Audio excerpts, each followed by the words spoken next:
In the end, after enough time had gone by, and I could look back semi-objectively, it was just plain stupid. No other reason, just a person jumping to conclusions, not checking, and doing something unforgivable for what she thought justified. Even after she realized her mistake, her pride dictated hell would freeze over before she admitted she had done anything to be sorry for. I hope her pride keeps her warm at night, and her ego keeps her from ever realizing what she is, a shallow, stupid woman that only thinks in terms of what's in it for me. Did it hurt? Damn right it did. Was I mad? Angered beyond descriptive words. Was I over it? Mostly.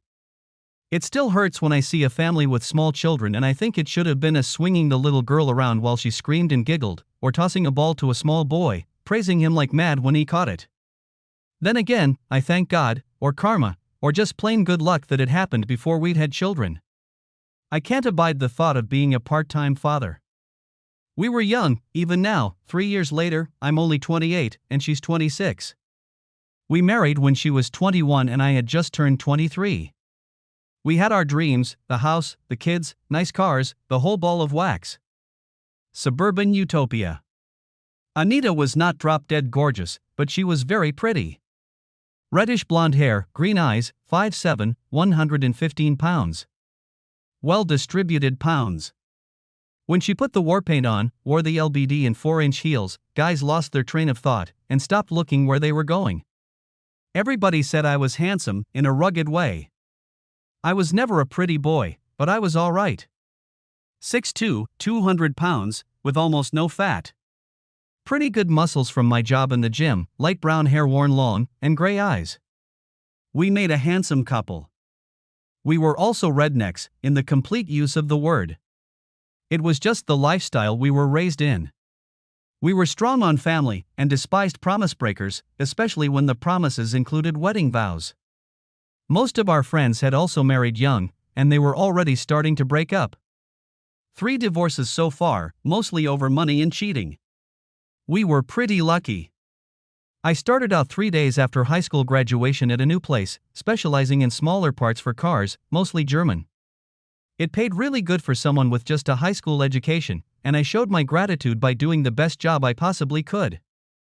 I learned every machine, took every overtime hour I could get, even worked with the mechanics until I could set up the simpler machines on my own. I worked my way up until I spent most of my time training new hires. It got me noticed, especially after the shift manager caught a new employee on her cell phone, something forbidden except at break. She was watching a little instructional video I had made, just to make sure she understood her job. She was playing it when he saw her. After she showed it to him, he checked with all the trainees, and they all had their own file to pull up if they ran into any problems. I got called into the office, and the plant manager, the shift manager, and a woman from HR were all waiting for me. Wondering how I had screwed up, I waited for the axe to fall. So, Bud, yeah, even a redneck name, what have you got to say for yourself? Bonnie told us about your training video. You realize you violated company rules by using cell phones, right? What do you think we should do? I was scared, but then I got pissed.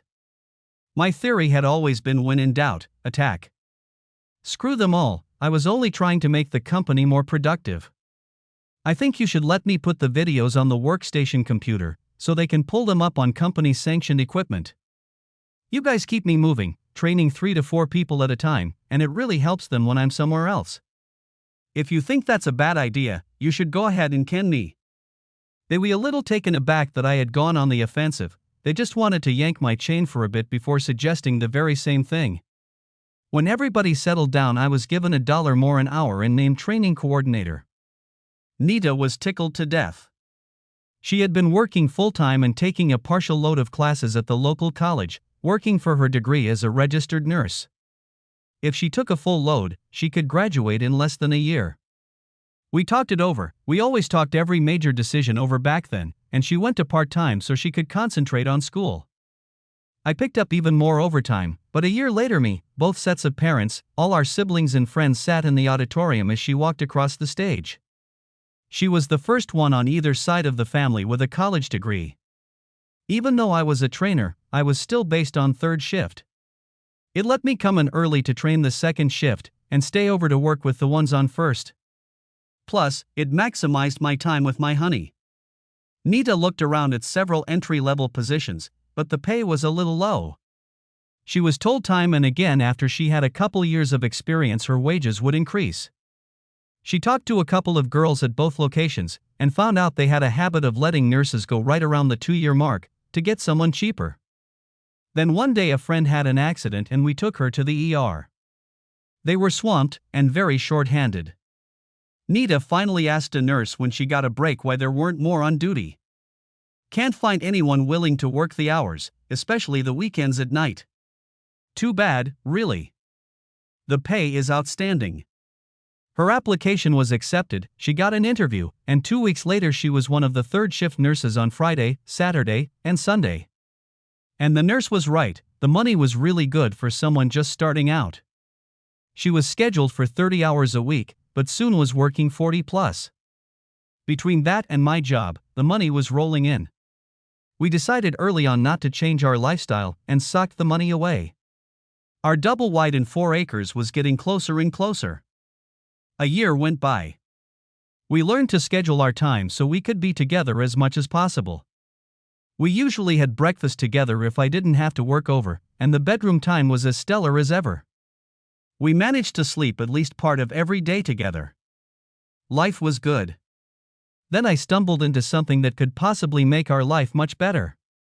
I had a buddy, one of my closest friends, who was Mexican by descent, coming into the country when he was 6. He struggled a little at school, and me and Billy started helping him, since we all lived within sight of each other. He still had trouble with some words, and it's how he got his nickname. We were on the high school baseball team. I was third base, he was catcher, and Billy played first.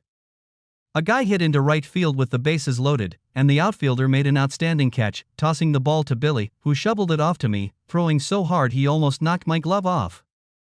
I tagged off and threw a cannonball to Juan, who blocked home plate and nailed the guy. A triple play, very rare in the sport. Juan was yelling, trying to shout yippee, but it came out zippy, which reduced us to tears and earned him his nickname. Despite his Hispanic heritage, he was about as redneck as they come, down to the ratty ball cap and the jaw full of red man. He even had a rebel flag tattooed on his bicep. He was an all-round good guy, worked hard, helped his parents with the bills because he still lived at home. He didn't drink much, was well-mannered, and had only one vice.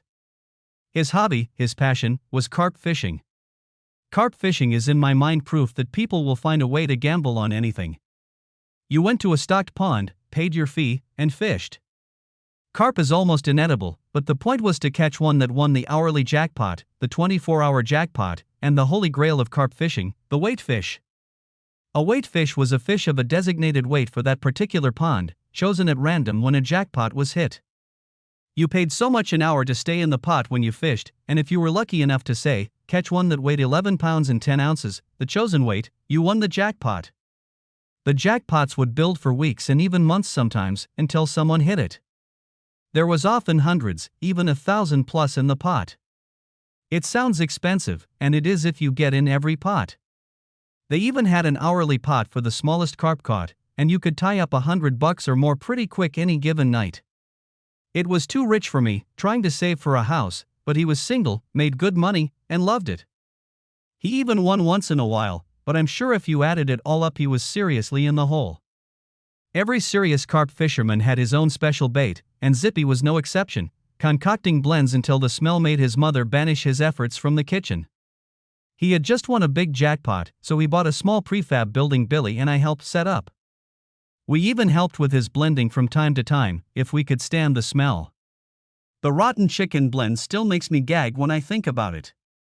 Billy went to college to be a pharmacist, so he could take over his dad's drugstore when he retired. We were sitting around one day, and Zippy started talking about his latest bait concoction, and how bad it was. Billy started talking about how different compounds would interact with each other, leaving us both in the dust pretty fast. What I'm saying, boys, if we can find the perfect interaction with the perfect ingredients, one that attracts the fish, we could make a bundle. We thought about that for a while, and decided to try. Most of our experiments at first were terrible failures. I secretly suspect the first few batches we came up with ran the fish to the other side of the pond. I studied carp as much as I could, hitting the internet while NITA worked. There was a surprising amount of information out there. I found out they were scavengers, but were attracted to heat, which I mentioned to the guys the next time we were together. Billy grinned, and the next week he brought a chemical with him from the pharmacy, an over-the-counter, strictly legal liquid. It interacted with the compounds in the dough, heating it up. We tried it the next week. Well, Zippy did. Billy and I weren't ready to plow any cash into the actual fishing yet, with mixed results. The first few times he nailed fish pretty regularly, but then the dough started melting, and the fish got the bait and not the hook. He still won 3 jackpots that night, largest fish of the hour in the night, and the weight fish. It was a very nice payout, almost $700. The bait was doing well enough to get him noticed, so he started rotating ponds, careful not to fish any one more than once every 3 weeks. Owners didn't like it if you won too much, other guys would show up, see you, and go somewhere else. Zippy's mom helped us figure out how to keep the bait on the line. She wouldn't go near the bait shed, but she and her husband sat with us in their backyard one night, listening to us complain. Mom laughed, whispered something in Spanish to his father, and went into the house. "I'm giving you these for an experiment. If it works, you can buy your own." It was a pair of pantyhose, with a small run. She saved them to hang her garlic and onions from her garden in, tying a knot between each bulb, a very efficient storage system. It worked. The bait stayed, for the most part, in the little ball of pantyhose, but it gave easily when the carp bit. Once the carp was off the hook, Zippy would put fresh bait on and start over. It was still a hit of Miss Proposition. It was my idea to add ground chicken livers, along with the blood they came into the mix. Billy suggested coffee grounds, something to do with chemical balance. Zippy came up with using yellow grits to bind everything together. Our percentages went up significantly with the additions. Then, as with most great discoveries, we perfected the concoction by accident. Billy was helping his parents clean up a shed, and his mother handed him a full grocery bag full of old cosmetics and perfumes to add to his trip to the dump. He had a bucket of bait on the back of his truck, and no one knows exactly how, but some perfume fell onto the screen top of his bait bucket. He kept it in an old fridge so it would hold together, and then put it in the screen-topped bucket to warm up before he used it. He went straight from the dump to the carp pond.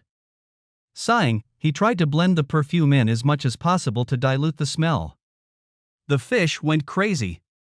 Carp fishing is a hit-and-miss proposition. You might get 2 bites back-to-back at the beginning of the night, and yes, it was a nocturnal pastime, because the carp didn't bite as well in the heat of the day, and then not get another hit the rest of the time you were there. This time though, he got 5 bites in 45 minutes, and won the hourly pot. He went on to win 2 more during the night, plus the 24-hour prize for biggest fish. The owners were starting to look at him, so he reeled up and packed it in. He was almost screaming when he called us the next morning. We met at the shed, and he explained what happened, down to the perfume. We checked online, and the perfume was still on the market, at a moderate price.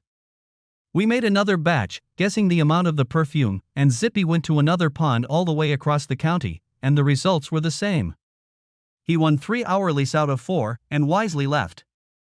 We had a council of war. I had pulled up a map of all the carp ponds in a 7-county area, surprised to see there were 51. Zippy gave us a quick tutorial, taking us to a pond in the middle of the day, when there was no one else around. Billy and I had gotten a couple of Zebco 33 classic reels on 5.5-foot poles apiece, since you were only allowed 2 rods in the water at one time. It was a good, multiple-purpose rig, and was nothing like the expensive equipment a lot of the people used. Plus, it was good cover, making us look like a couple of good old boys who had no idea what they were doing. Which, for Billy and me, was pretty true.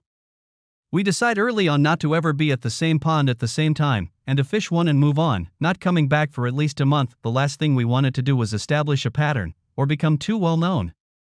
The first night I went, I bet I gave the others an entertaining evening, because it seemed I was doing nothing right. Still, 7 hours later, I had won 4 hourlies, 3 for biggest and 1 for smallest. Just short of $600, not bad for 7 hours. Everyone congratulated me and put it down to beginner's luck. Billy didn't do as well but still won 400, and Zippy won 5. Almost 1,500 in cash. Not bad for a night's work. We put it all together in a coffee can in the shed. 4 weeks later we had 6,300, and the can was starting to get full. We all agreed we would wait until the end of fishing season and divide it up. We hid our bait, too, putting it in buckets of commercial carp bait after we threw the original away. "You smell like you've been dumpster diving with a cheap whore," Nita told me one morning when I came in late. She was well aware of our experiments, because I told her everything. I laughed and showered, staying in until I had all the stink off me. I put on a pair of boxers and walked into the kitchen. Nita was on the table, naked, legs spread, looking at me through hooded eyes. "Come and get your breakfast, big boy." Boy, she didn't have to tell me that twice. I ate breakfast, wondering if the 2 orgasms she had added any extra calories, then flipped her over, laid her top on the table, and did my best to pound the shit out of her. She was screaming, the table was moving, things were falling off the counter, but I didn't stop. We rode the table all the way to the wall and made a dent in the drywall. It was probably the most intense sex I've ever had. I think I passed out when I finally released, because I came to my senses as she tried to get me off her. "Sorry babe," I said, as I stood up on wobbly legs. "You're gonna kill me one of these days." She gave a satisfied smirk, then grabbed me by the, well, you know what she grabbed me by. "Time to take this to the bedroom. I haven't had breakfast yet, and I want it now." Instead of ingesting calories, we burned them up, finally slipping into an exhausted sleep. We didn't wake until almost 6, unusual for us. Nita just grinned, grabbed me, and said, "Oh boy. Time for supper." It took us an hour to get out of bed, and 45 minutes to shower together. Famished, we ordered 2 pizzas, and ate all of one and part of the other. Life was great. Then we got greedy. The weather was starting to cool, and most places shut down for a few months, starting back up when it got warm again. We decided to grab all we could while we could. We were fishing Friday, Saturday, and Sunday nights. We didn't notice, but we were being watched. A lot of pond owners talked to each other, and Billy and I became famous for our beginner's luck. Zippy was getting a lot of attention also. A Mexican stands out in a bunch of pale, overweight rednecks. Especially one who was handing them their ass on a regular basis. Things had gotten a little tense at home along about then too. Nita was beginning to resent me spending so much time away from her. I never told her how much I was making a week, wanting to surprise her with a wad of cash when the season was over and tell her to start house hunting. I talked to Billy and Zip, and we agreed to take a week off. Billy's wife was starting to complain as well. We were still experimenting with the bait, trying different perfumes mostly, so I would often come home smelling of a new fragrance. I found out later it all came apart when Nita went to Walmart for our weekly shopping, and ran into a friend of hers, the cashier in the line she was using. They caught up on their friends and families, then Jane surprised Nita by leaning forward and inhaling. "What was that for?" "Just seeing what brand you were wearing today. Bud was in here to do his weekly shopping yesterday." I swear, between perfumes, pantyhose, and condoms, it's amazing you can walk. "I'd like to be a fly on your wall some night." Nita didn't know what to say, so she just grinned and nodded.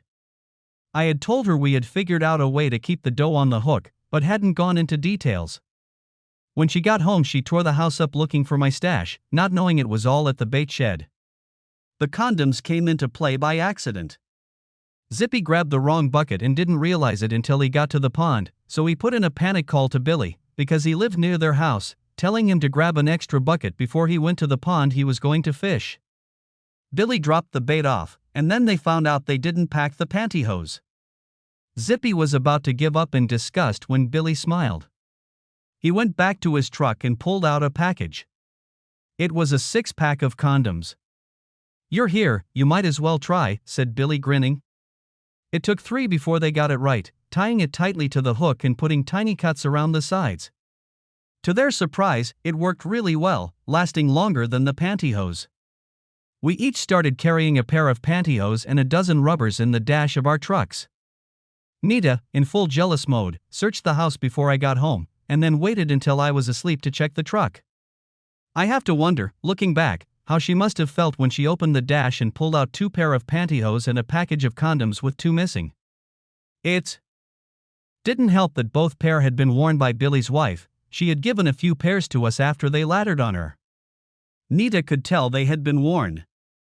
My girl had always had a hot temper, and she fought to control it constantly. Today though, she let the demons loose. I woke up to a truck with 4 flat tires and 1 rear view mirror missing. I found my rods in the driveway, obviously run over by her car, the reels mashed flat. She'd left me a note on the bathroom mirror, written in lipstick. "You bastard. Gone fishing my ass. Just to let you know, 2 can play this game, asshole." I called her mother. I called her friends. I called the hospital. Nobody had seen her, but one friend said she'd called. What did she say? Nothing I would repeat. My advice is if what she said was true, you'd better run. And if it's not true, you need to find her quick. That didn't help my mood any. I tried to get her all the way up until I went to work, using a truck I borrowed, and called her on my breaks. At 4 in the morning I said screw it, and told the shift supervisor I was leaving. He seemed to think it was a good idea. "You've been off all night. I hope whatever is bothering you isn't catching." I stopped at Walmart on the way home, and bought 2 new 33 classic reels and 2 ugly sticks, really durable rods that would bend all the way double and never break. I still needed to fish this weekend if I could get Nita calmed down.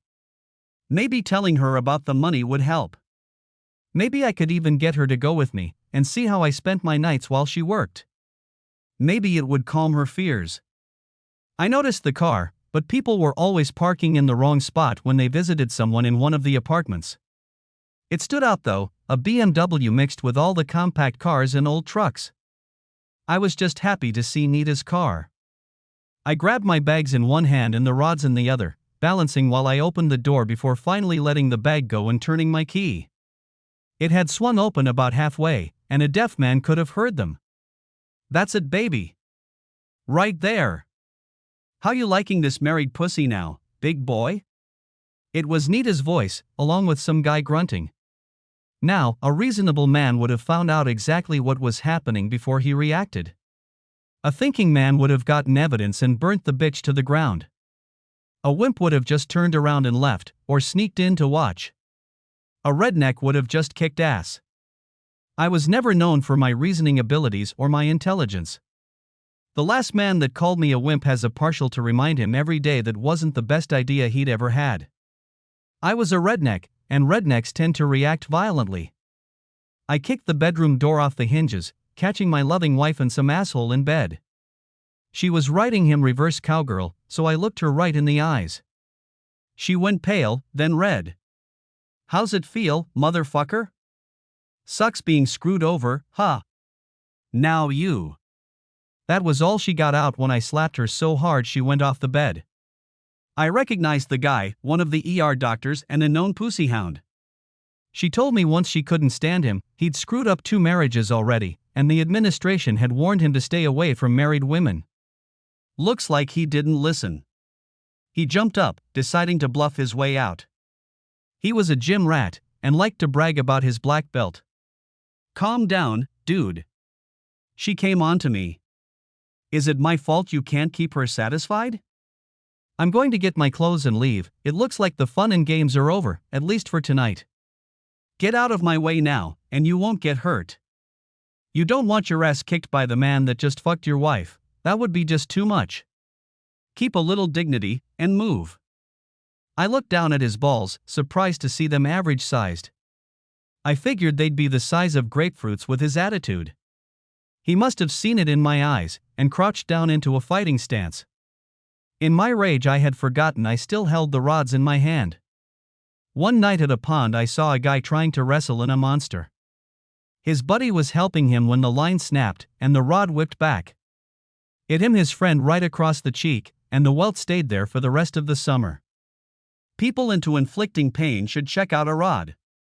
They'd probably throw every whip they own away. He never expected it, who used a fishing rod as a weapon. I was either good or lucky, because my first swing caught him right on the end of his dick. He let a high-pitched scream out as the rod snapped forward, hitting him at the peak of the arc, and tried to cover his family jewels, so the next one went right across his knuckles. The next one caught him on the neck, and he went down, lying with his ass up, still trying to protect his crotch. I gave him 2 good whacks when I heard the hammer go back. "Bud! Stop this instant or I swear to God I'll shoot you. You got no right to act this way after what you did." She was holding my Colt Python, the same gun that Rick carries in The Walking Dead. And it had .357 rounds in it. My rage evaporated. "So then, it's not enough you fuck a guy in our home, on our bed, now you threaten me with a gun? I hope whatever set you off was worth it, because we're done." For the first time she looked uncertain, then set her face in a scowl. "I'll say when we're done. This was just a little punishment, but if you don't toe the line it'll happen a lot more often. Now, move aside and let him go. Be happy I'm not asking you to apologize." I looked down at him trying to crawl out the door, then up at her and grinned. "Fuck you. Pull the damn trigger." Her eyes got wide, that was probably the last thing she expected me to say. I didn't hit asshole with the rod again, but I helped him to the door, kicking him in the ass every time he tried to stand up. I'd left the door open and a pretty good crowd was outside, attracted by the yelling and screaming. They scattered pretty fast when Nita fired, though. I didn't feel anything and there was no blood, so she must have missed. "Next time we'll be in your ass," she screamed, as she lowered the pistol to point at me again. I looked up, seeing the hole in the ceiling. Good thing all the duplexes were single-story. Some concerned neighbor had called the cops when the screaming started, and they were just getting out of their car when she made the threat. Their weapons came out and they were crouched behind the car in seconds. It must have been quite a sight. She was naked, outside by now, holding that big pistol. Her partner in crime had been trying to crawl to his car, still naked, but when the shot went off he put his hands over his head, not knowing who held the weapon, and started begging me not to kill him, apologizing for screwing my wife. I was fully dressed, and just held my hands up in the air. I bet they played the body cam tapes for months, looking at her. They were screaming at Nita, she was screaming at me, and asshole was screaming he was sorry, and please don't shoot him. She was wavering, looking at the cops and then me. She swung her hand towards the cops, and I grabbed her, knowing fully well they were an inch from blowing her away. She let go of the pistol and I threw it towards the cops, wrestling her to the ground. We were in cuffs almost instantly. In the end, we all got a free ride to jail. I got charged with assault on the doctor, as well as domestic violence for slapping Nita. She was charged with assault on a police officer with a deadly weapon by pointing a gun, communicating threats, indecent exposure, and discharging a firearm in the city limits. If they could have found anything, they would have charged the doctor, but in the end they let him go. His wife had to come and get him, and bring him some clothes. She divorced his ass, named Nita in the complaint, tried to sue the hospital, so it all became public record. I promised not to press charges against her for threatening my life with a weapon, if she agreed to drop the assault charge. She agreed reluctantly, not wanting any more publicity.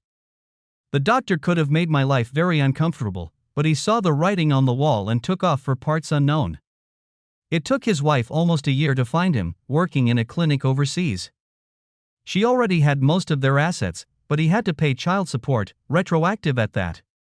All in all, I dodged a bullet, pun intended. The DA decided he didn't want to be ringmaster of this particular circus, and let us go. Nita had to go through anger management counseling and do 200 hours of community service for pointing the gun at the cops, though. Zip and Bill came to bail me out, using part of our fishing money. I refused to bail Nita out, and her folks had to come and get her. It gave me time to get home, grab most of my stuff, and get out of Dodge. I didn't hear from Nita for 3 weeks. My thought was she was waiting for me to apologize. When that didn't happen, she called me, dripping sarcasm and ordering me home. As loving as that invitation is, I think I'll pass. Don't call me anymore, Anita. We're through. I don't know what kind of wild hair you got up your ass, but I never cheated on you. Not once. I don't give a fuck what you heard, or what you imagined, or what you were thinking. I will never be able to trust you again, and I'd have to sleep with one eye open if I came back. She knew she was in serious trouble when I called her Anita instead of Nita. Her tone changed immediately. Look, I may have made a mistake here. Why don't you come home and we'll discuss it like two adults? No. Wait, let me think. No. Hold on, while I give it serious consideration. Okay, not no, but hell no. I hung up and didn't answer the phone again until the next day. I knew she was due to be served at 2, and at 2:30 my phone rang. It was her, of course, and instead of demanding and threatening, she was crying. I told her Jen. TLY, I was sorry it had come to this, but there was no way I would go back to her.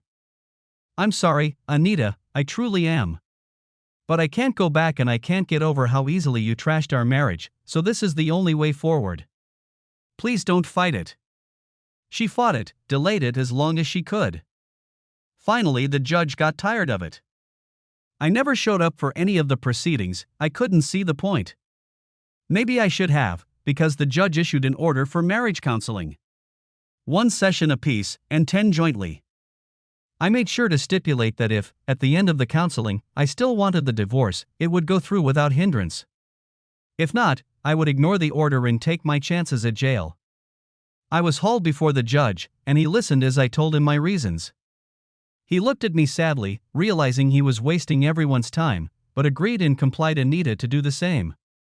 She got to pick the counselor. He was a young man, in his 30s. I had a question right off the bat at our private session. How long you been doing this? He didn't seem surprised and smiled. Longer than you think. This is my 6th year. Any good at it? I don't think he expected that. He kind of puffed up. Really good. One of the best. My reconciliation rate is one of the highest in the state. I frowned. What if I told you I wasn't here for a reconciliation? That I was only here because it looked like it was the only chance I had of getting the divorce to go forward? If you think you can lead me to the water of getting back to my wife, you'll find it hard to get this mule to drink. The first time I think you're not being objective, the first time I think you're pushing an agenda that ain't mine, you and me are through. I checked your record too, and was surprised to see 4 complaints, 3 from men and 1 from a woman, saying you didn't really care about resolution but your numbers. Oh look, the time's up. See you next Thursday.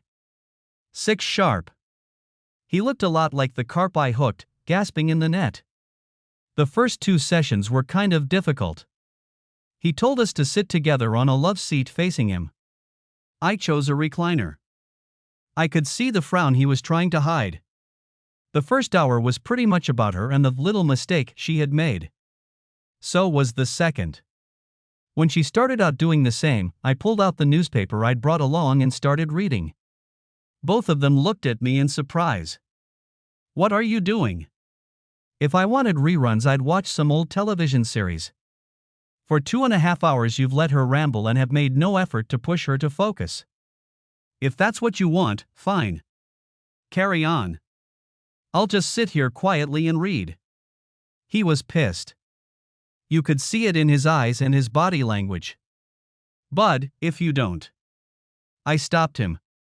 We ain't friends. Call me Mr. Hart if you want to address me. I don't call you by your given name, do I? He was confused, and I wondered why. Had he not been listening to me? Sorry, Mr. Hart. I'm just trying to establish a rapport with you, to make things easier. You have to participate, though, or I'll tell the judge. I shrugged. Tell him. I had my lawyer look the paperwork over pretty good, and it says I'm required to attend. It doesn't say a damn thing about participating. So why don't you stop and focus on the real issue here, how to prepare? That pretty much ended that session. Well, he did tell the judge, who brought me in for a meeting, saying I had to at least make a good faith effort. Let me be clear here. In no way am I saying you have to take her back. That's your decision, and after the sessions I'll accept whatever you want. But you might want to listen, see how things went south so fast. It might help you in any future relationships.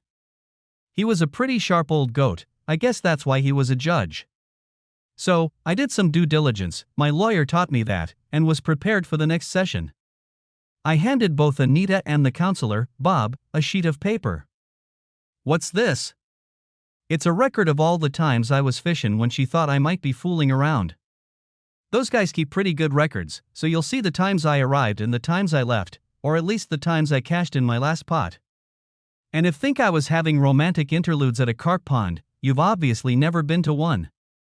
The smell is not exactly a aid to romance. I looked at her.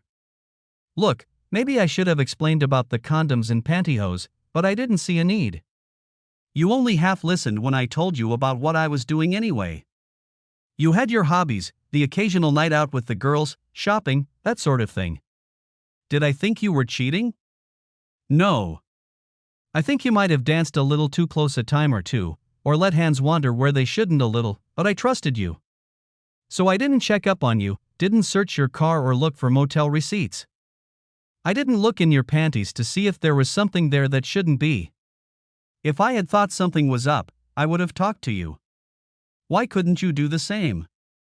We'd still be together, house shopping, and talking about kids. Instead, we're in here with a total stranger, telling him all our secrets. At least you are. The less I speak, the calmer I am, and when it gets down to it, this is nobody's business but our own, and I resent tremendously the fact that we're here at all. It was the longest I had talked in the sessions, and they were so stunned it took them a minute to get going again. Then my phone dinged. Oh look, time's up. See you next week. I was out the door and gone before they could react. I sensed it the next time we were there. Something had changed. Anita looked me in the eyes, and she wasn't crying. You talked last week. Now it's my turn. I nodded. Looks like we might have made a little progress here. I realize now there is no way we'll ever be together again.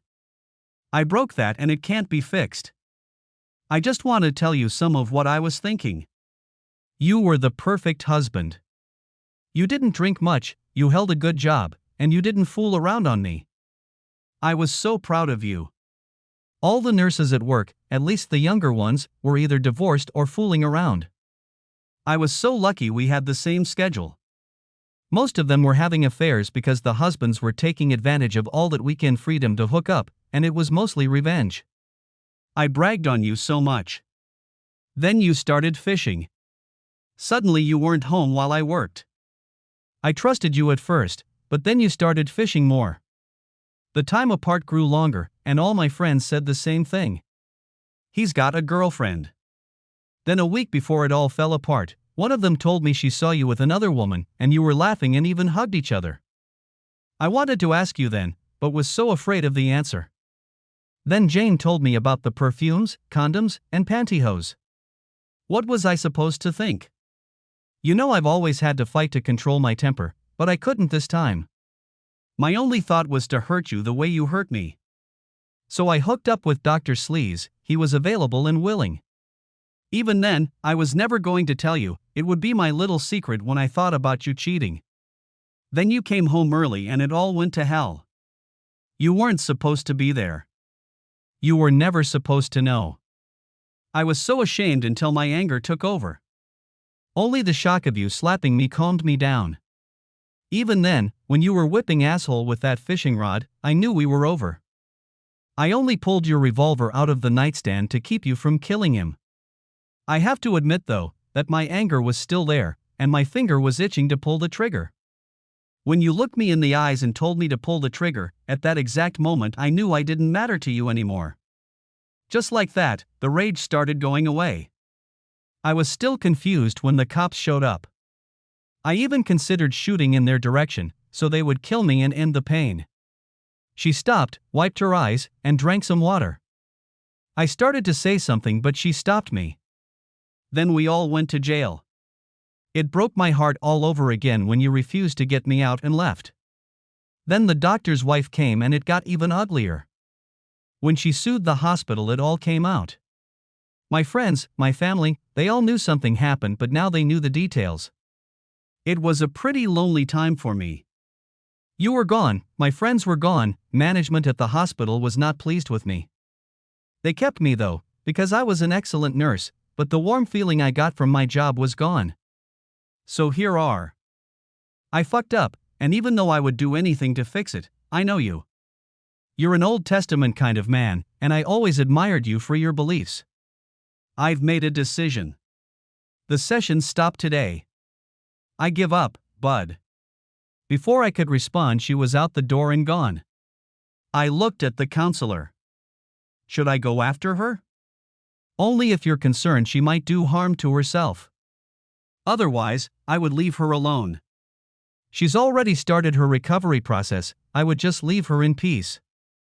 So we got divorced. She was amazed at the amount I had saved for our house. She had a general idea but always trusted me, so she didn't worry about it. I made sure she got half. Of course, we were long gone from our old apartment. The owners take a dim view of someone shooting holes in their property. I got a small studio closer to work that suited me just fine. Anita moved in with another nurse, telling me it was more economical and she hated an empty house. Everyone urged me to start dating again, but I wasn't ready. I was hurt and bitter, and snapped at a few women until I realized I didn't like the direction I was taking, and got help. The counselor this time was a woman. A little uneasy at first, she reassured me until I felt comfortable. So I told her about me and Anita, and how I was acting towards women in general. I think maybe I am turning into a misto, you know, one of those guys who hate women. She actually laughed. I don't think that's the case, or you would never agreed to come to me. I would have been viewed as just another bitch trying to mess up your world. Here's what I think. Even though you're divorced, you still love your wife. I also think as much as you would like to take her back, you can't. Not now, anyway. Your attitude towards women is just an offshoot of your pain. It may not seem like it, but life will get better, and you're too much of an innate gentleman to continue with your reaction to women. Sometime soon you'll realize they never did anything to hurt you and treat them accordingly. Anything else you want to talk about? I saw her 6 times. I learned that I didn't always communicate as well as I needed to, and that I was still a little immature and selfish. All things I admitted and tried to rectify. She also urged me to tell whoever I ended up with my story, including my faults, and hoped that she could overcome them. If she loved me, it would be enough. I calmed down. 4 months later, my boss called me into the office. There was a man there I'd never seen who turned out to be a vice president. After the introductions and small talk, he got down to the reason he was here. We have 11 locations in this country, and this one has the best efficiency rate of all. Being the astute man I am, I investigated, and every conversation turned to you. I'm having a lot of trouble with our plant in Alabama, and I'm not too pleased with the performance at our Kentucky facility. We want to offer you a position as a traveling trainer. We'll send you to any of our facilities who need help, to see if you can rectify the situation and make suggestions. Of course, there will be a significant increase in salary, your housing and transportation will be included, and there will even be bonuses tied to the speed of the turnaround. This is an experimental program, and we're only offering this opportunity to 2 people. The other guy is based in California and will handle everything on that side of the Mississippi. You get everything on this side. Think about it, and we'll give it a try if you're on board. I was on a plane for Alabama 4 days later, met at the airport by a man with a company truck. We drove to the short-term apartment complex that was to be my home for the next 10 weeks. The mechanical and training parts of the job were easily accomplished, and production went up immediately. I found it not to be a good working environment. The managers didn't trust their people or the maintenance staff. The second shift supervisor was a monumental pain in the ass, questioning everything, ordering unnecessary changes, slowing production down and then blaming the workers. 7 weeks in, the vice president who recruited me called. I see you're making progress. Good work. However, it's not as significant as I would have hoped. Any problems I need to know about? I hesitated, and he caught it. Look, I didn't hire you to be a snitch. However, if something is hurting our efficiency, you need to tell me, no matter what it is, be it personnel or equipment. It's part of your job description. And since you work directly for me now, you're outside the normal chain of command, so there will be no repercussions. Do you understand? Yes, sir. Okay, you need to make some changes, especially on the second shift. It's a combative environment, and production is suffering. You need to get the management to understand they need to pull back and stop micromanaging. If the people know their jobs, there is no need to hover. Trust them, and it will pay off. There was a moment of silence before he chuckled. Well, I did tell you to speak the truth. Let me see what I can do. 2 days later, the second shift manager was on his way to my base plant to spend 2 weeks observing the operation there. Part of a new cross-training experiment. To my surprise, I was made interim manager. Production went up 17% the second week. I'd like to say the manager came back with a new attitude, but he was back to his old ways in a month. I was sent back down the second month for 3 weeks to train the new manager. Then I was off to Kentucky for 6 weeks. They were a pretty good outfit, so it didn't take long for things to improve. Word had gotten out I had the ear of my boss and bad things happened to those that didn't cooperate, so TI was a lot easier for me to get things done. My bank account was growing in leaps and bounds. When everything you needed except food was paid for, there wasn't a lot left to spend money on. I figured in another year I'd do some serious house shopping. The week I came back from Kentucky, Billy and Zippy called me for a business meeting. One of the results of the divorce was us getting banned from the local ponds, so Zippy was having to travel to fish. Zip's mom, as usual, made a suggestion. So you can't make any money fishing anymore. Why don't you try making money off the bait? You don't have to spend hours sitting up at night beside a stinky pond, just sit back and watch the money pour in. We named the bait for her ingratitude. We got a lawyer Billy's dad knew, got the formula protected, and set ourselves up in business. Mama Rosilta's magic featured a picture of her on the front of the package. She snorted when she saw it. This is gonna be my shot at fame, my face on the bucket of a stinking pile of crap? We started out small, a few local bait shops, even a few carp ponds agreed to carry it. Business was slow at first, but picked up to the point where we couldn't keep up. Our lawyer got us a bigger building, and we found mixers through a bakery supply business, huge things capable of mixing a couple 100 pounds at a time. We were buying grits, chicken livers, and perfume wholesale. It was a little trickier with the coffee grounds, until Billy came up with the idea of donating coffee to homeless shelters and soup kitchens, in exchange for the grounds. The other 3 ingredients were a carefully kept secret. Zippy mixed them up in his old bait shed and delivered them to our factory in unmarked bags. We were running 2 shifts now, and still not keeping up with demand. When someone found they worked as well on catfish, our sales exploded. We knew we had hit the big time when Walmart came calling. We'd heard enough horror stories about doing business with them that when they told us we would have to expand and put out 5 times the product to meet their contract, we thanked them and politely declined, shocking them no end. We did end up signing a contract with one of the major sporting goods stores, for all of our product, for 2 years, with a guaranteed order for 3 times our production. The contract called for a 3-month grace period to get up to speed, and we found another building, got bigger mixers, and were off to the races. The building housed 160 mixers capable of 500-pound batches. It had gotten so big Zippy had long since quit his old job and was now manager.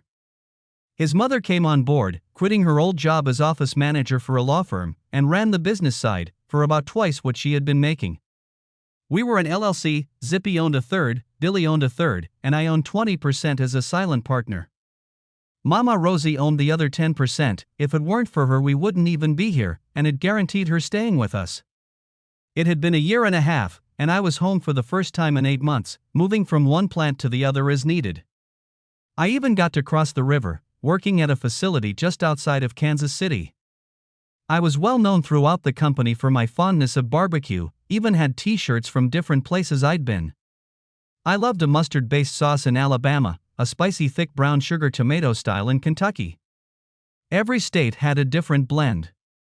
And in most cases, if you traveled 30 miles in any direction, you'd find another blend that was the best in the world.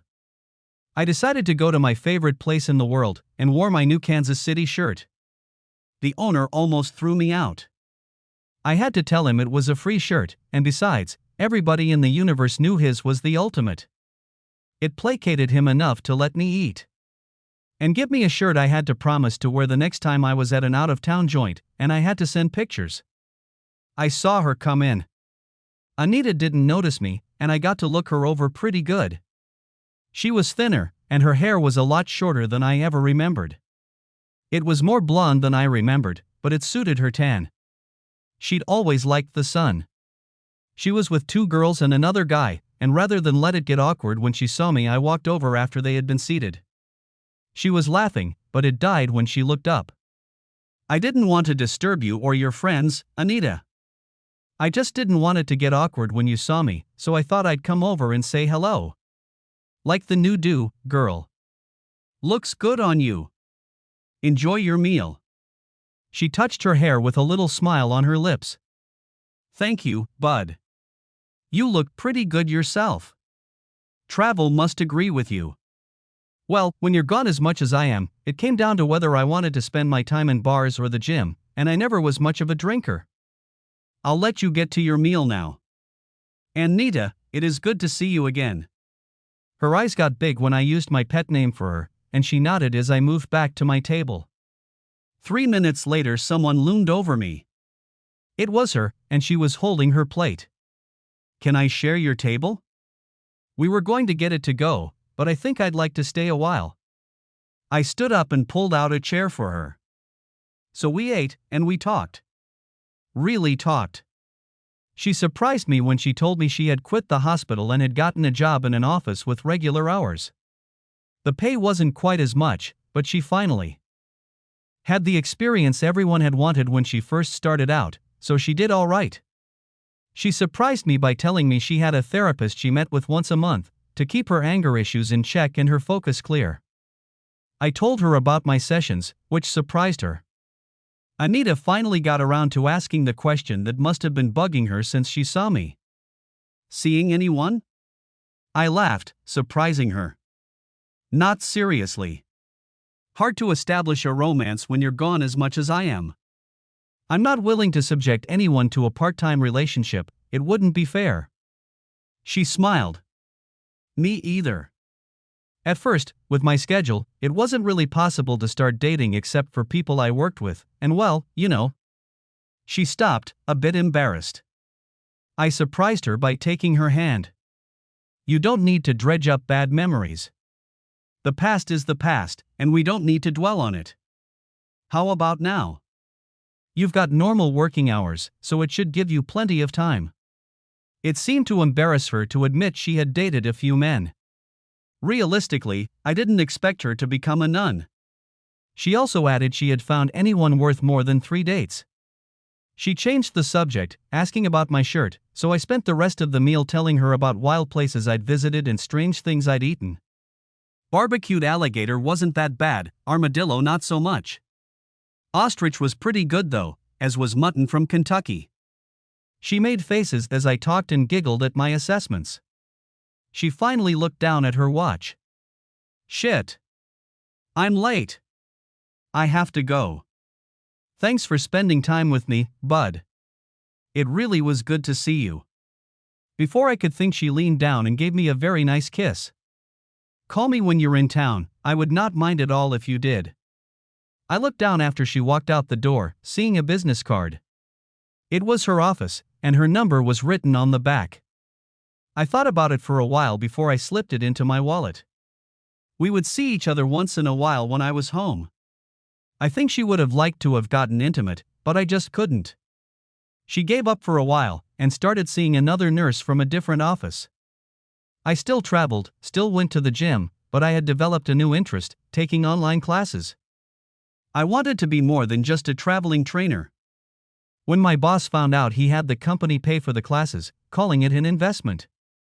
I'd had a little community college, so I got my degree in business management in 2.5 years.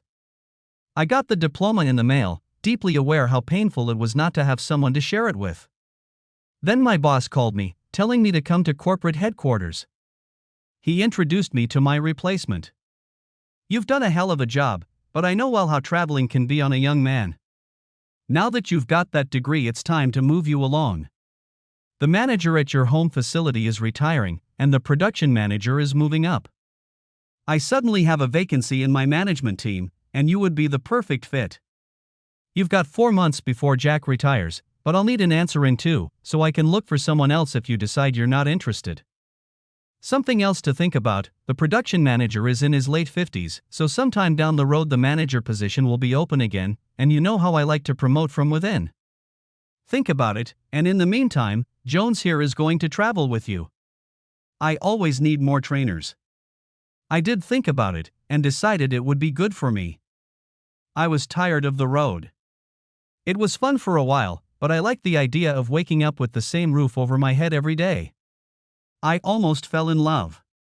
She was from Alabama, a brilliant redhead with a body a lot like my ex, except her breasts were a lot bigger. She was a production scheduler, and we often worked together when I was there. We got to talking about hobbies, and she revealed she loved to fish. She even had a boat. She said it with a smirk, and I got the story out of her. Her husband, besides being a serial cheater, was an avid fisherman and had a top-of-the-line Ranger bass boat, with every bell and whistle. When she finally confronted him, and they divorced, she gave up other things to get his boat, wanting to hurt him as much as she could. It sat for a year before she finally decided to use it, and was instantly hooked. She didn't like bass fishing, though. She fished for the monster cats in the nearby lake. Her current record was 28 pounds. I casually asked what kind of bait she used. This was before we signed with the sporting goods store, so we were strictly local. The next time I came down, we made a date to take her boat out that weekend. I had brought 5 pounds of our bait. Catfishing is a lot like carp fishing, it's best at night. We put in a couple of hours before sunset, and just cruised the lake. Molly caught me looking at a couple of girls on another boat, and peeled off her t-shirt, displaying a stunning set of boobs in a very small bikini top. She laughed at my open mouth. Think you can keep your eyes in the boat from now on? Most definitely. We pulled into the mouth of a cove, one of her favorite fishing spots, anchored, dropped our lines in the water, and opened a beer. 40 minutes and 3 beers later she got bored.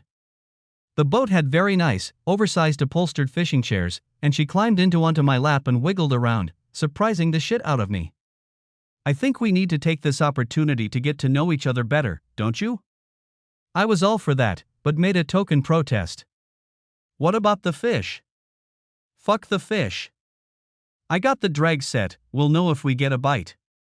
One thing led to another and I soon had her top off, feasting on her thick nipples as she squirmed. I came up for air and asked her if the bikini bottom matched the top. It sure does. I'd show it to you, but I'm not wearing it. The only thing under these shorts is me. Wanna see? I sure did. She stood up, facing away from me, and shimmied out of her shorts. Her ass was everything I hoped it would be, firm and full. She looked over her shoulder and grinned. You're overdressed. I was out of my shorts in seconds, hard as a rock. She looked back again, said nice, and dropped back down into my lap, impaling herself. We both let out a loud sigh. It wasn't quite dark, seemed she was a bit of an exhibitionist. Not that I minded, but I did point out a few boats in the area. She slipped her bikini top back on. At casual glance it looked like she was just sitting on her boyfriend's lap. Then she started wiggling, rotating her hips and sliding back and forth until we were both breathing hard. Then she started rising up an inch or two and dropping down. Getting faster and faster. I could tell she was close when the drag on one of the rods started clicking. Then it started screaming. She ignored it until she screamed out an orgasm, rising off me and grabbing the rod before sitting back down. With me firmly encased inside, she started trying to pull the fish in. I was enjoying the gyrations when she screamed again, coming off me fighting the rod, bent almost double. Grab the net. Grab the net. It took her another 30 minutes to get it close enough to the boat to net. I took one look, dropped the net, and grabbed a gaff. I got it hooked and we put a few more in it to make sure it didn't get off. Holy fuck, that thing is huge. I bet it weighs 50 pounds. Then she looked down and giggled. Sorry, baby. But I promised, I will make it up to you. I surprised her by nipping a very firm ass cheek. She squealed, laughed, and reached for me when another rod went double. We caught 8 fish in 90 minutes, the smallest a mere 19 pounds. We motored slowly to a marina, one famed for its scales. The guys nearly flipped when she showed them the fish she would like weighed. 8 fish, the biggest weighing 69 pounds, a new lake record. They kept that particular fish in a specially designed live well until the state could send someone out to verify. The marina would get a lot of attention as people came to ogle the fish for the next 2 days.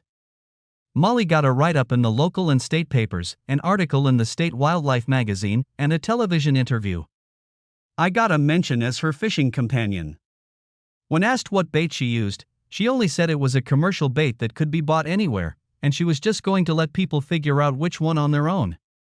She did indeed make the interruption on the boat up to me, and in subsequent visits she made sure we rocked the boat before we baited a hook. She was funny, sexually exciting, a good conversationalist, and damn easy on the eyes. I was just about ready to ask for a more exclusive relationship when she canceled a date, and I saw her at a restaurant later with another man, and the way they touched each other let everyone know they weren't strangers. I didn't see her at all that weekend or the following week at work. She had taken some vacation time. The next month she was all over me, and noticed how cool I was. She sighed. You saw me, didn't you? Yes. But don't sweat it, we hadn't made commitments to. I would have preferred to hear it from you, but it's okay. Look, I'm sorry. Brad, ever notice how many guys with the name Brad are connected with cheating? Someone should do a paper on that. Is my regular boyfriend. He's been out of the country for almost a year doing contract work, and he got unexpected time off. We'll eventually end up married. He knows how much I like sex, and I know he won't do without either, so we reached an agreement. Whatever we do, whoever we see while we're apart is none of our business and we don't need to know. You're a lot of fun, bud, and you're almost as good as Brad technique-wise. I'd like to keep seeing you, his contract isn't up for another 8 months. I told her thanks but no thanks, while he didn't mind I did, so we would just go back to being friends.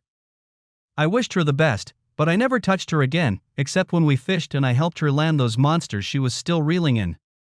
She had guys following her around on the water, trying to figure out how she was landing monsters and they weren't getting a nibble. They even went so far as to search her boat, but she kept the bait under lock and key in a small dorm-type refrigerator in her dad's garage.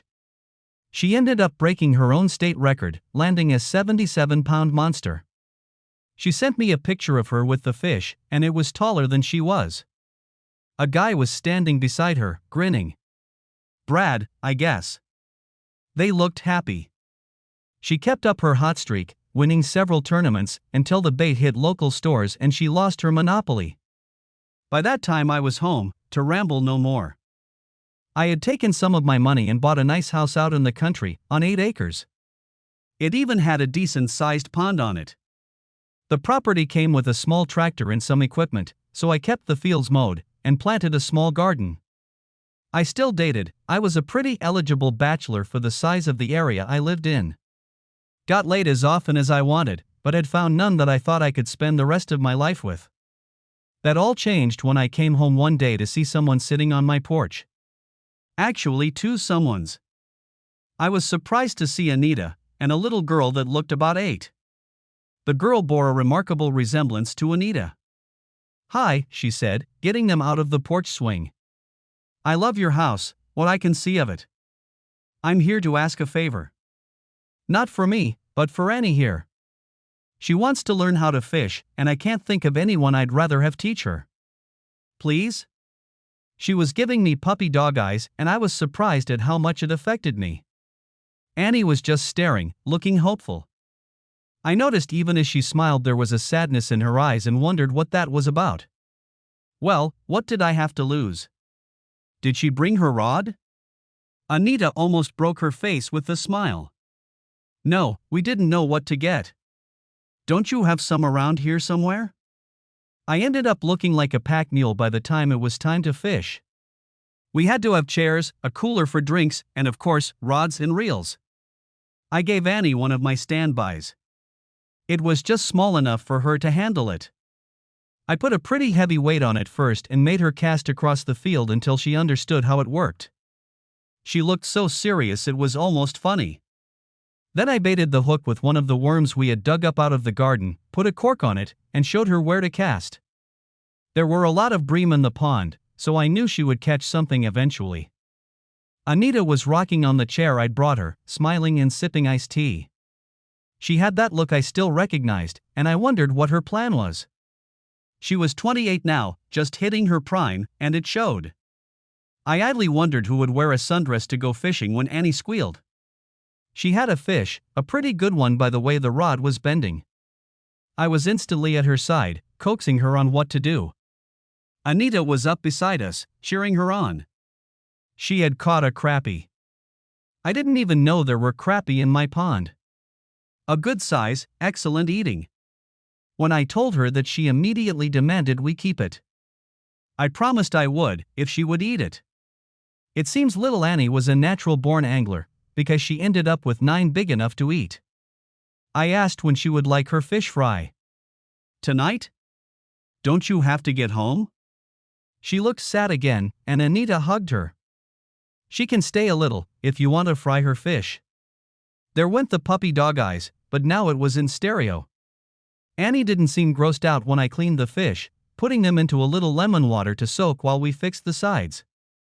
Anita took it as an invitation to seize control of my kitchen, and soon had Annie standing on a chair watching her make hush puppies in tartar sauce. I got to make the slaw, and I lit my gas grill, putting some corn on to roast, using the side burner to heat the oil. Annie watched me dredge the fish in milk and egg wash before dipping them into the seasoning flour. When it got time to fry, I told her to stand back because of hot oil. Anita let her set the picnic table and pour the tea while she pulled the corn off the grill. It took very little time to fry 9 crappie into golden brown nuggets of flavor. I had to show Annie had to avoid the bones. She ate like she was starved, 4 of the crappie, an ear of corn, and coleslaw. She also ate about 6 of the big hush puppies I'd fixed. I wondered where she was putting it. Anita sat her down on the couch while she cleaned up and I put the fishing gear away. I sat down on the porch swing, listening to her sing in the kitchen, watching the little angel sleep on my couch, and tears slid down my cheeks. This should have been my life, damn it. I felt a tug on my sleeve. Annie had gotten up and was standing in front of me. Without thinking, I scooped her up and put her on my lap, swinging gently. She wiggled around until she got comfortable and went right back to sleep. I felt her rather than saw her. Looking up, I could see even through the screen door she was crying. She didn't say a word, just turned around.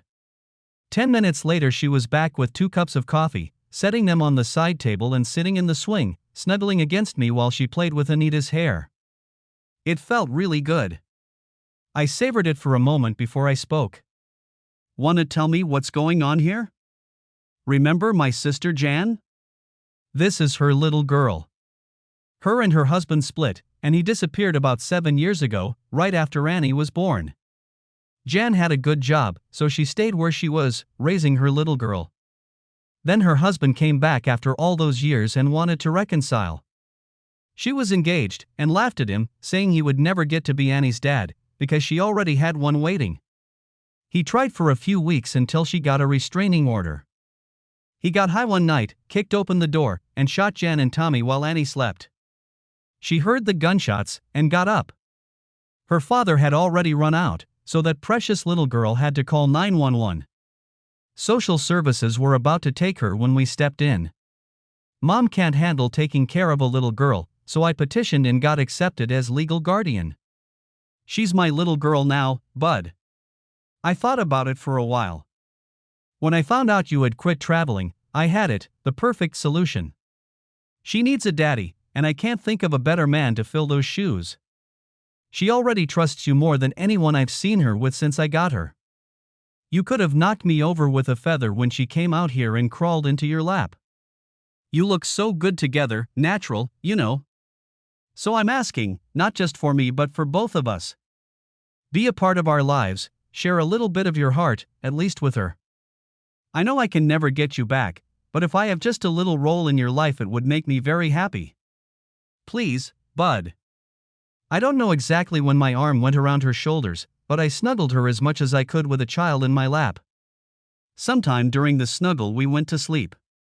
I woke to see Annie looking up and grinning. I need to go potty. I woke Anita, and she took her to the bathroom.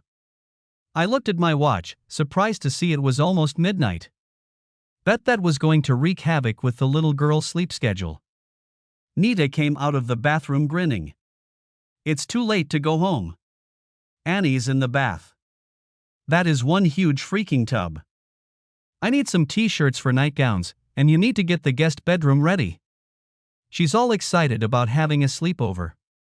I fluffed the pillows, made sure there were plenty of blankets, turned down the bed. Annie came in, my shirt almost reaching her ankles, and demanded I tuck her in and tell her a story while she waited for Anita. Gotta kiss me goodnight, she mumbled sleepily, so I did. Anita took that exact moment to enter, and her grin was huge. I felt like I was one of those catfish, caught on a hook I couldn't get off of. Her tee fit her a lot better, coming down to just a couple inches below her bottom. I could see her nipples, and they seemed glad to see me. She may have preened a little, slipping under the covers to snuggle Annie. I know she got a goodnight kiss. Where's mine? It was surprisingly sweet and gentle, no sexual overtones of any sort. She brushed my cheek when we finished. You're still the best man I ever knew, honey. Good night. I bet I didn't sleep 2 hours that night, thinking of the two angels in the guest bedroom. I had to admit, deep down, that I had never let go of my love for Anita. Would it be worth it to try again? All these thoughts swirled through my head until I finally dozed off. I woke to an empty house. That disappointed me a bit. Ah well, time to return to reality. I was working in my garden when they came back up the drive. Annie was out of the car like a shot, running to me. I just barely caught her when she launched herself at me. We're here for the weekend. Isn't that great? What are we going to do? Mom says we might go to the zoo if I'm a good girl. I'll be a very good girl, I promise. What's that? What are you doing? I looked up to a grinning Nita. Well, can we stay? You're not playing fair. Her grin got bigger. I take that as a yes. And honey, all's fair in love and war. And this ain't war. I'm going to go unpack our bags. Want to go with me, Annie? No. Uncle Bud is going to teach me about gardens. All right, sweetie. I'd say don't get too dirty, but why bother? She turned, walking to the house. I could hear her singing softly before she had gone 3 steps. It was one of her tells. When she was happy she sang. Annie stayed with me for an hour, learning how to tie up tomatoes so the fruit doesn't lie in the dirt. He went into the shed and got the basket I told her to get, and I let her pick squash, tomatoes, and corn, taking only the ripest, leaving the others for later. I saw a little green snake in the corn, and showed it to her. She immediately wanted to hold it, but I told her it was a wild animal, and probably wouldn't like being held. I did let her carry the 2 turtles we found back to the pond. Turtles, it seems, love tomatoes, another reason why I tied them up to where they couldn't be eaten. She carried the basket back to the house, proudly showing Anita what she had picked. We washed up, and Nita made us ham and cheese sandwiches with slices of the tomatoes Annie had picked. Then she took a bath, with the bubble bath she had brought, dressed in fresh clothes, and told us she was going to take a nap in her room, but to wake her if we did something exciting. I wasn't sure what qualified as exciting for an 8-year-old girl, but I promised. Anita was cleaning the kitchen, so I walked back out to the porch and sat in the swing. I like to rock when I think. Done, she joined me, rocking in companionable silence. It was probably 20 minutes before she spoke. I can't undo what I did, bud. I wished many times I could. You were the world to me, and you have no idea how I felt when I thought you were cheating. You were my whole world, and then you weren't. She sighed, rocked a little longer, and started again. I was stupid, Bud, a stupid little girl hurt and angry, and I chose the worst way possible to express it. I'm not a little girl anymore, honey. I'm a grown woman with a child to consider. I never got over you, and I never will. My child needs a father, and you're the best candidate out there. I need a husband, a strong, kind man who'll help me through any issues I have and love me for what I am. You're it, bud. You were always it. I just forgot. I know you've forgiven me, but I know you'll never forget. There will always be a tiny part of you that will wonder when I'll do it again. I can answer that for you. Never. I'll kill myself first. I'm not asking for a decision now, honey, I'm asking for a chance. If in the end you say no, I won't fight you. I'll leave and never bother you again. Don't say anything now, unless you want to. Just think about it. I looked at her, my expression stern. I saw the first signs of fear in her eyes. I do have something to say. Well, ask anyway. What time should we leave for the zoo tomorrow? Her eyes widened, and then she got a smug look she couldn't hide. We need to leave early, honey. She's never been before, so she'll want to see everything. I'll pack us a picnic, the food there will mostly be junk, I don't know about you, but our daughter will be raised with her health in mind. What about a dessert? Ice cream, if you're both well behaved. We need to go shopping when Annie wakes up, you don't have much in the way of food here. I was about to explain the eating habits of a single man when Annie came out, rubbing her eyes. She came straight to me and crawled into my lap. I looked at Nita and the smirk was back. What are we going to do now? We're going grocery shopping. We need to lay in supplies if we're going to the zoo. You can stay here if you like. Nah. He's going with us, aren't you, Uncle Bud? Well, I'd put it to a vote, but I suspect I'd lose. So grocery shopping it is. I was suddenly glad now I'd bought that new SUV, thinking what a good family car it would be. Nita got in and sank into the leather seats. Very nice, Bud. You must be making the bucks now. I suddenly realized she had no idea what I was worth. I had a very nice salary for the times in the area, but I was making 4 to 6 times that a year off the bait business. Oh, I do all right. Annie, stop playing with the buttons. She was raising and lowering the windows. Apparently she'd never been in a car with electric windows. She looked guilty for a moment but giggled. Yes sir, Uncle Bud. The trip to the grocery store was eye-opening, to say the least.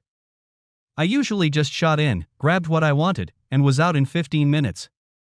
Annie tried to shove every snack in the universe into the buggy while Nita comparison shopped every item for the best quality and price. I wanted to blow my head off after 30 minutes. Again she had the smirk. You might as well get used to it, there will be times when it will fall to you. Now why would I have to shop? Because I'll either be in the hospital having our babies or at home trying to recover. Well, that stopped me dead in the middle of the aisle. She just giggled and kept walking. I finally came to my senses and rushed after them. What did you say? We'll talk about it later, honey. Now, roast turkey club sandwiches be all right for tomorrow?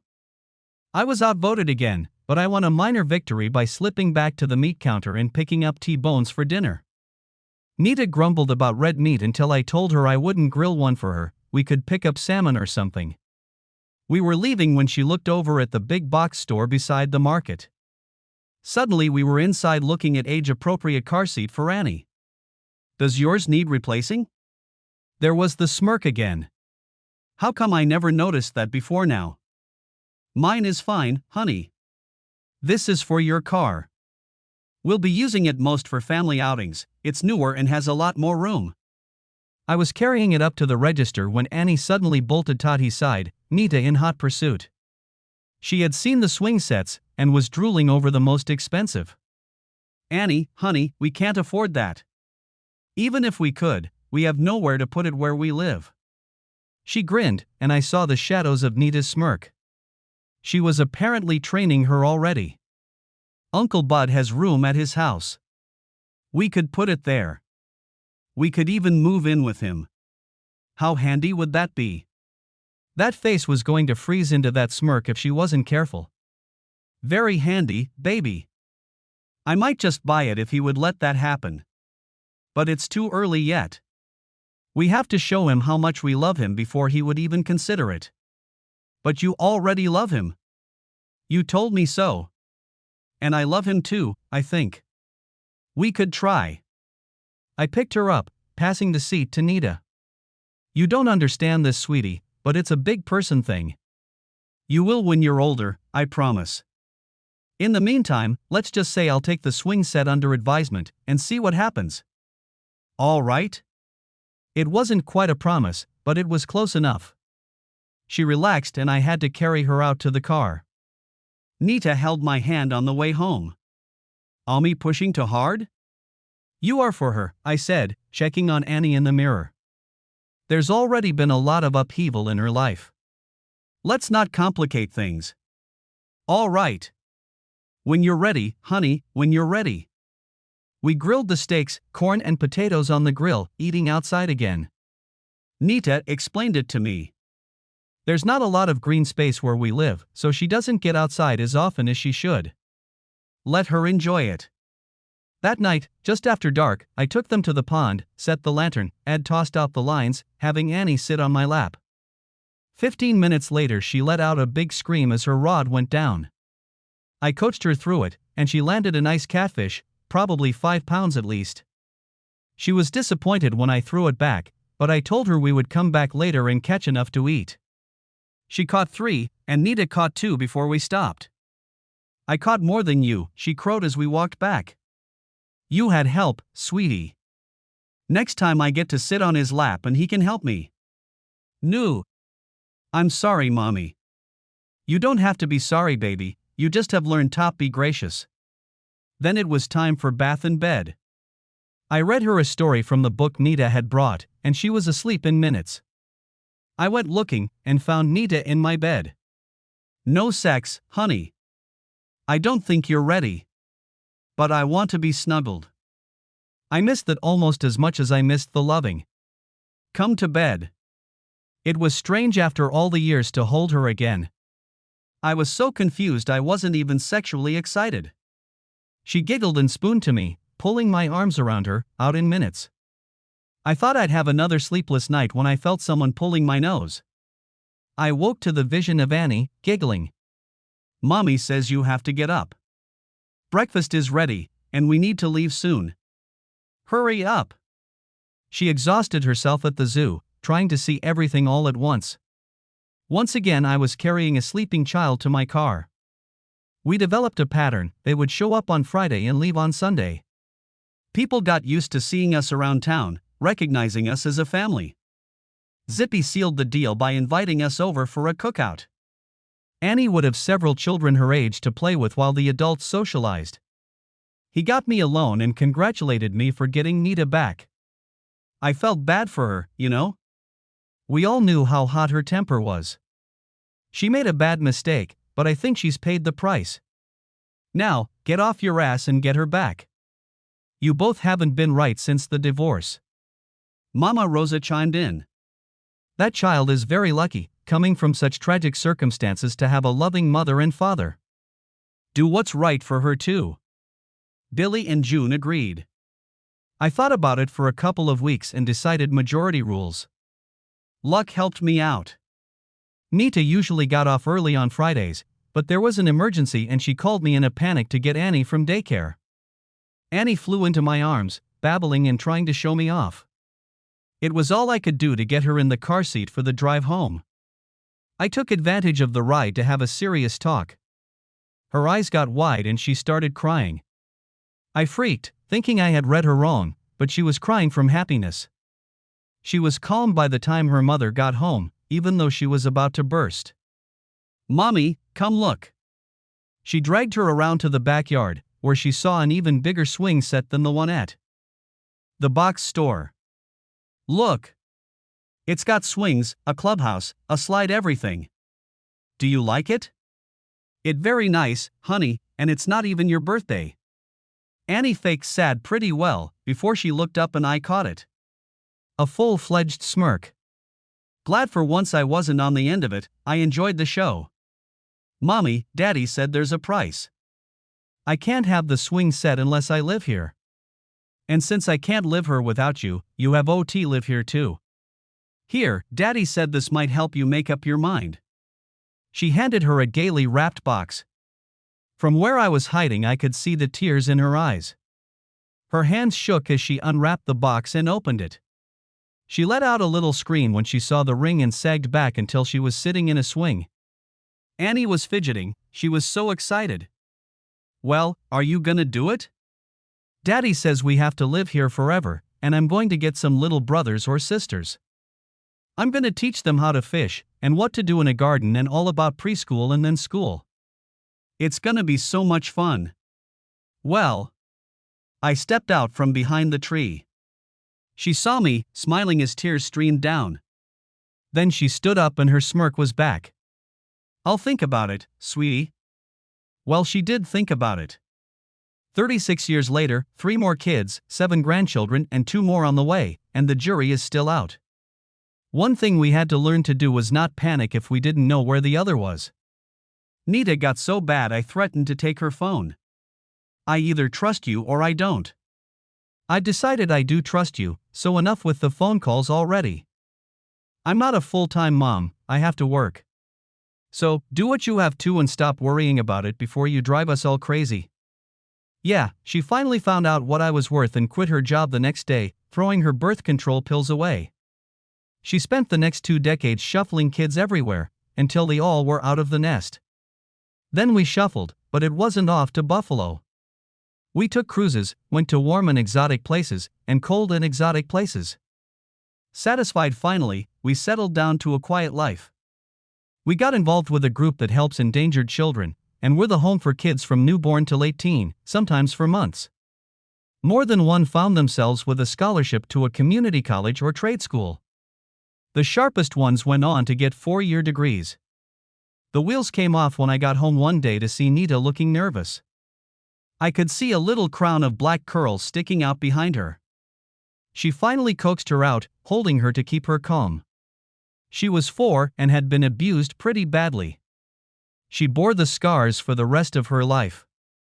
I looked at her with visions of dance recitals, driving lessons, sports events, and dating in my future. "Yes," I said. That was the whole conversation.